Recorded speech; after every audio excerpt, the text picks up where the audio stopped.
that cooking is the second most intimate thing that we can do. And there are two processes necessary for the propagation of human life. One is making love, making babies. If we don't have no babies, ain't nobody here to eat. The other is feeding one another. If we don't feed each other, we all gonna be dead. So I start off the day after eating. That's how humanity got started. Can you imagine that? Y'all been stressed out all night. Y'all done had this big fight. Y'all sitting out here in the wilderness, and you say, "I'm hungry. I'm hungry too." There ain't no free pickings no more, and you ain't want no more apples for a long time. So you go out and get something to eat, and they break bread, and then they make up. And that's how we got started. Argue, fight, eat, make love, keep it going again. So anyway, I've been talking. Let's get back to the lesson at hand, yeah? Y'all gotta pay for my class. I can't be giving away all those nuggets for free. I need to be like one of these preachers. Oh, you hear me there? Oh, you hear me doing the walls? You hear everything then. You hear it all. Look, I love him. Look, Pastor here now. I gotta be nice, but you know what it is. Look, Isaiah, yeah? I think my lips, I woke up one morning, my lips were so chapped. I said, God, it didn't work. That hot cold didn't work.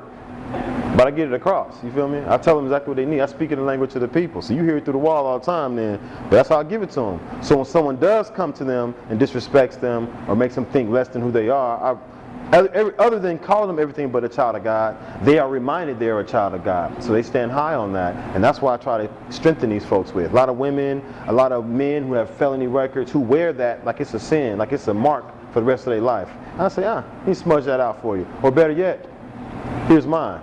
Now come on, let's learn how to cook. Let's go ahead and get some jobs. Let's learn how to feed our families. So when someone talks bad about you on the job and you feel in a certain kind of way, instead of saying, I'm going to get my respect, you say, I have to feed my children. So let me endure this, all right? So cool. All right, brother, what are we going to be with this? We're going to broil this one. Same preparation technique. Actually, let me go ahead and flip this board.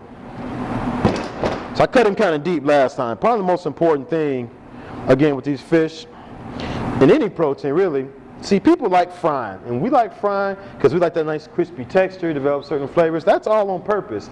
But when you really know how to cook, you know you can get that same texture and that same crispiness through other methods. One of the fundamental techniques is making sure the protein that you are cooking with is dry.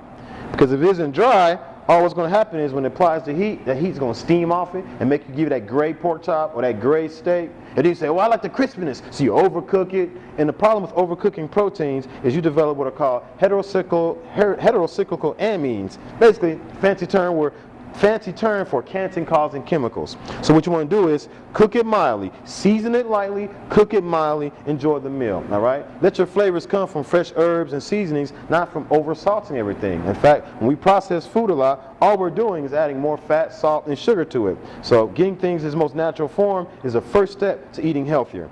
Can't get it more fresh than this. Look. It's fresh out the package, just the way God created it. All we've done is simply take the dough in a knife, scrape this thing on down, cut off some of the bottom fins here, gutted it, rinse it off with cold water. This is fresh as you can get in Dayton, Ohio. I'm going to take a very sharp knife, and I'm just going to score it lightly. By scoring the flesh lightly, just by barely breaking it, I'm allowing any herbs or seasonings that I give to get in there. I don't need to soak this thing in a bunch of marinades and all that all night long. This is fish. It's a very light, delicate flavor. It'll take on that flavor pretty quickly. Like you said, the tilapia is a chameleon of fish. However you want it to look like or taste like, then it will. So, all right. I need to go ahead and get my little marinade that I had going over here.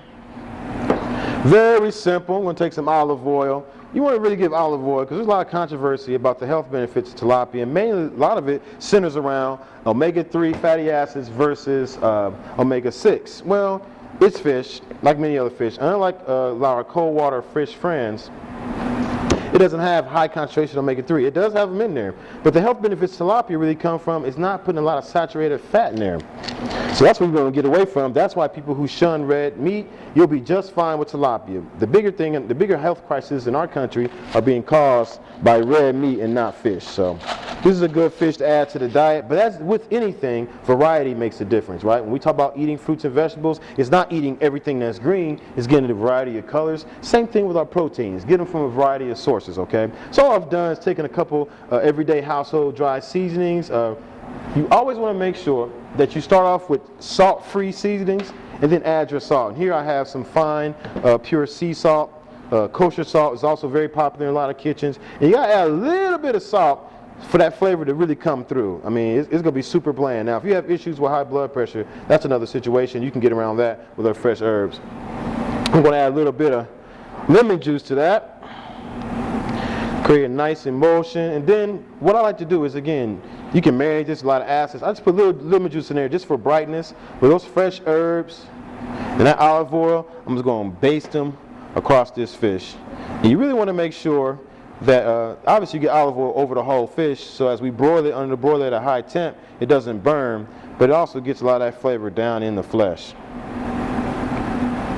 So yeah, we'll get that down in there. You can brush this fish and put it back in the refrigeration to really let that flavor marry down in there. It's already been gutted, so you can take that brush and get some of that flavor down in there. Just brush the inside of that fish with that.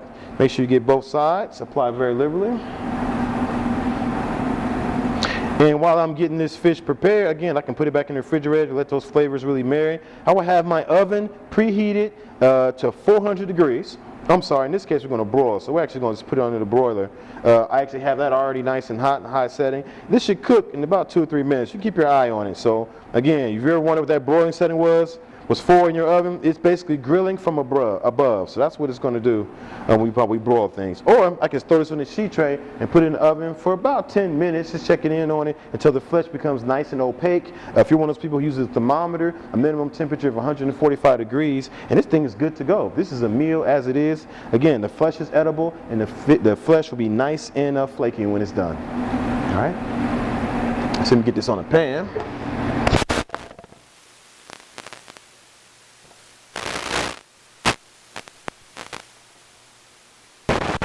Alright, yeah, there we go.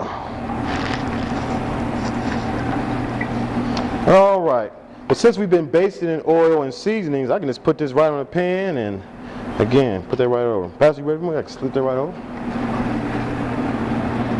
We'll just watch this thing cook. Alright.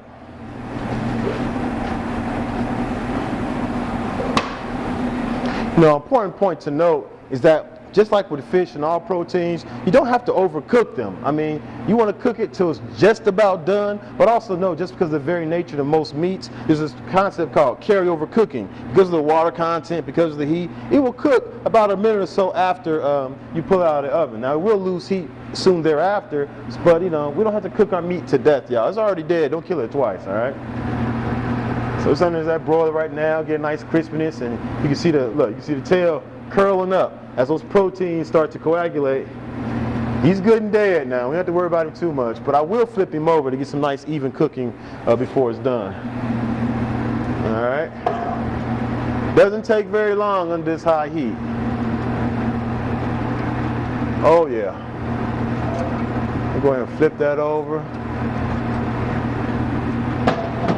And if for some reason he gets nice and cooked, nice and crispy on the outside, but isn't quite done in the middle, if you have an oven already on, you can finish him off in the oven to make sure it's cooked all the way through. But this is traditional preparation, eating the fish whole. Fish doesn't come in plastic bags, y'all. This is how it comes. Lends itself to a lot of stuffing, so you have some rice or some sauteed vegetables. Maybe you got some grilled vegetables. You can stuff them in here to really complement the flavors. Oh, you're talking that good eating, yeah? Oh yeah, why not? Yeah, and it's a filling meal. That's the great thing about it. You don't need all that fat. Good protein. Oh yeah. But the great thing about the firm texture of this meat is that it holds up really good, well to grilling. Again, I really do advise against frying. Now you take all the healthy benefits of having a light fish like this and frying it, you just change the nutritional content and everything else. Again, if you dry that protein off right, get some good seasoning on there, you won't know the difference. Yeah, it's crackling and sizzling now.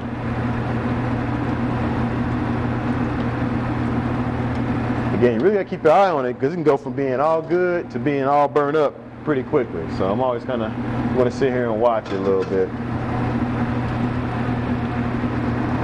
Let's see how we doing here. Oh yeah, it's coming together quite nicely.